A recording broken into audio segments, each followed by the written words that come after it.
This is not game. I think very seriously for the next games to not go, because we make the request to the federation and to the league. We tell them that we have almost the players making Ramadan, and they put us to play at 3 o'clock. It's not human.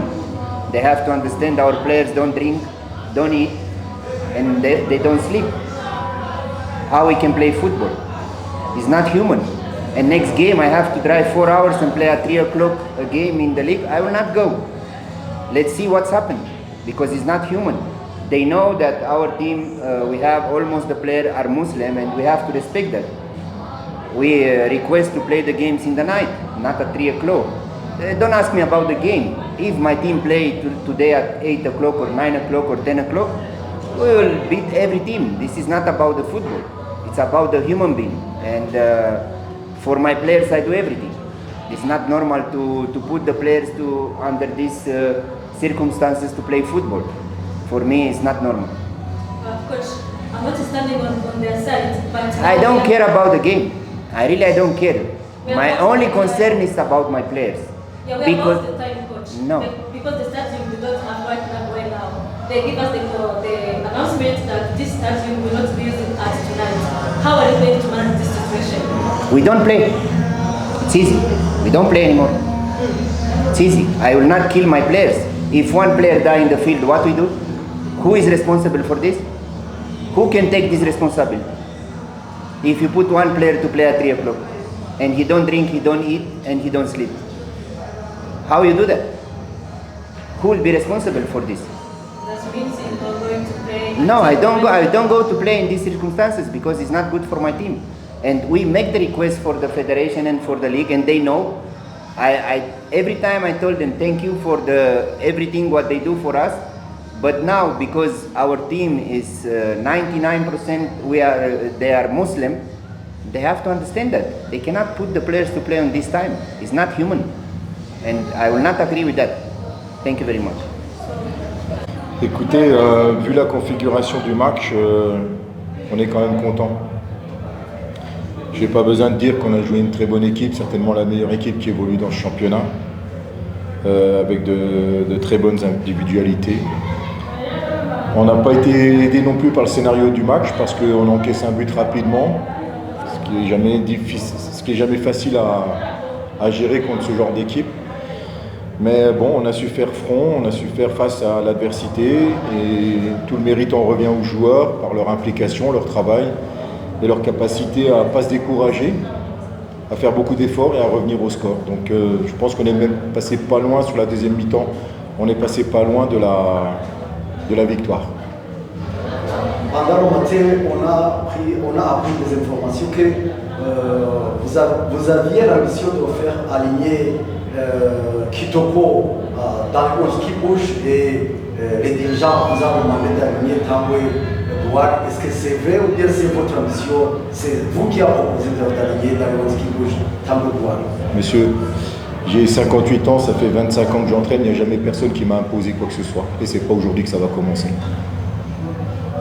Et on a vu que dans le premier mi-temps, ça n'a pas bougé comme dans la deuxième mi-temps. Qu'est-ce que vous avez dit aux joueurs pour que... Je pense qu'on a été un peu trop timoré en première mi-temps, un peu trop attentiste. Voilà, on a laissé un petit peu trop jouer cette équipe. On n'a pas été aussi suffisamment agressif dans le bon sens du terme, bien évidemment.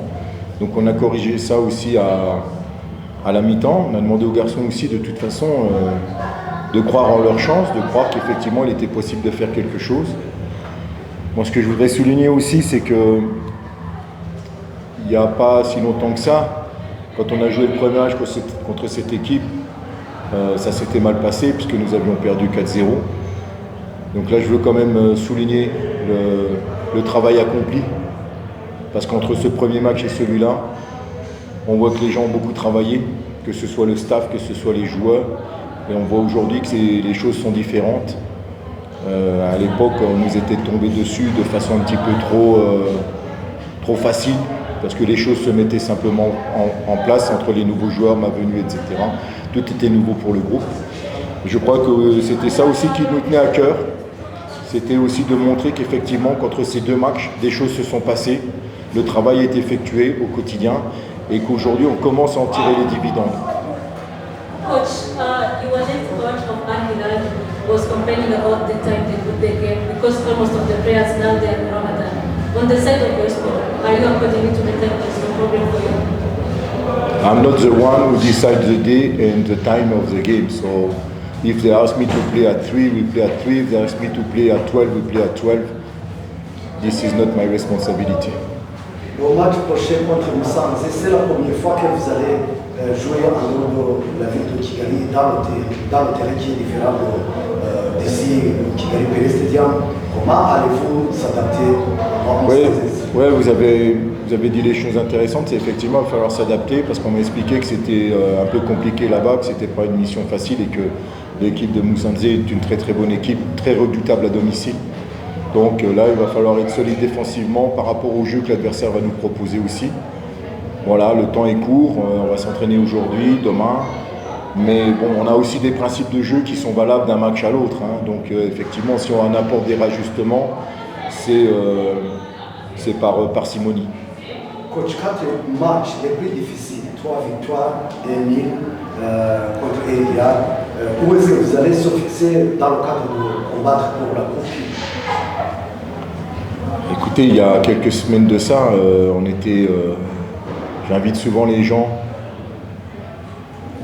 à regarder le classement qui est il y a 2 semaines et le classement aujourd'hui. Voilà, on voit qu'on est sur le bon chemin. Il y a encore beaucoup de travail. Mais je pense qu'on a redonné espoir à beaucoup de personnes, notamment à nos supporters, parce qu'on a vu que ce soir, ils étaient aussi contents. Et ça je l'ai déjà dit, ça nous fait chaud au cœur, parce qu'ils sont un élément essentiel de la réussite du club. Donc voilà, nous, ce qui nous intéresse, c'est de capitaliser à chaque match. Il faut prendre des points à chaque match si on veut se rapprocher de la tête. Demain, il y a encore beaucoup de travail. Mais je pense qu'on a redonné espoir à beaucoup de personnes, notamment à nos supporters, parce qu'on a vu que ce soir, ils étaient aussi contents. Et ça je l'ai déjà dit, ça nous fait chaud au cœur, parce qu'ils sont un élément essentiel de la réussite du club.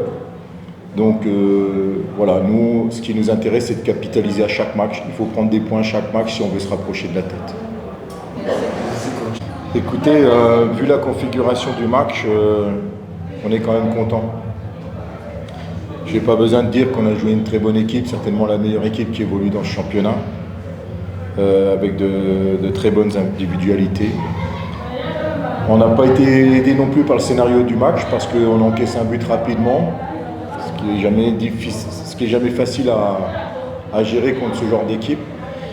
Mais bon, on a su faire front, on a su faire face à l'adversité et tout le mérite en revient aux joueurs par leur implication, leur travail et leur capacité à ne pas se décourager, à faire beaucoup d'efforts et à revenir au score. Donc je pense qu'on est même passé pas loin sur la deuxième mi-temps, on est passé pas loin de la victoire.